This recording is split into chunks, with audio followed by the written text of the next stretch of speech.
लोगों ने थप्पड़ मारे थे अरकान पंजाब असेंबली को, उसी गुजरात के जो लोग थे उस हवाले से क्या कहेंगी? करेंगे, आज भी उनका भी करेंगे, और उनका भी करेंगे। दूसरा ये बता दीजिएगा कि जो अब स्पीकर और डिप्टी स्पीकर का इंतखाब होने जा रहा है, कहा यह जा रहा है कि जी हाउस ही मुकम्मल नहीं है, तो इस पर नहीं, वो जो मर्जी कहते हैं, उनके लिए तो पाकिस्तान भी मुकम्मल नहीं है, उनके लिए तो सिर्फ अडियाला जेल मुकम्मल है, उसका तो मैं कुछ नहीं कर सकती ना। अडियाला जेल मुकम्मल है उनके लिए, बाकी तो पूरा पाकिस्तान मुकम्मल नहीं है, तो उसमें मैं कुछ नहीं कर सकती।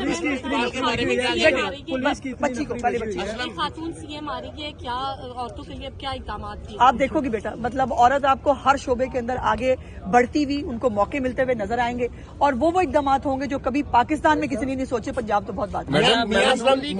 बड़े कॉन्शियस हैं आपकी वजारत को लेकर, कौन सी मिल रही है इत्तलात? अल्लाह पाक को जो मालूम। पहले ये था कि आप स्पीकर बन 2 दिन वेट करो। ये बताएं कि क्या कहता है मैडम, काम के सारे लोग पंजाब में आ गए हैं, वफाक में कोई इतना ज्यादा नहीं, वफाक में भी बड़े काम के लोग हैं, ऐसी बात नहीं है, और हम सब मिलके एक टीम है इंशाल्लाह ताला, वफाक को, पाकिस्तान को, पंजाब को मिलके चलाएंगे। मियां असलम इकबाल को लगता है कि कोई कुछ लोग आने नहीं दे रहे, तो अगर उनको गिरफ्तार नहीं, हम बहुत इंतजार कर रहे हैं। मैं मियां असलम इकबाल साहब को मैसेज देना चाहती हूँ कि आपका बहुत इंतजार हो रहा है, प्लीज बराए मेहरबानी अपनी खुद से निकले बाहर और जरा हिम्मत करें। आप बाहर बैठ के मतलब मैं ये कर दूंगा, मैं वो कर दूंगा, बाहर निकले ना, आए भाई, सामने आए, हम आपका वेट कर रहे हैं, आपका इस्तकबाल करेंगे इंशाल्लाह ताला, जो मर्जी समझ लो।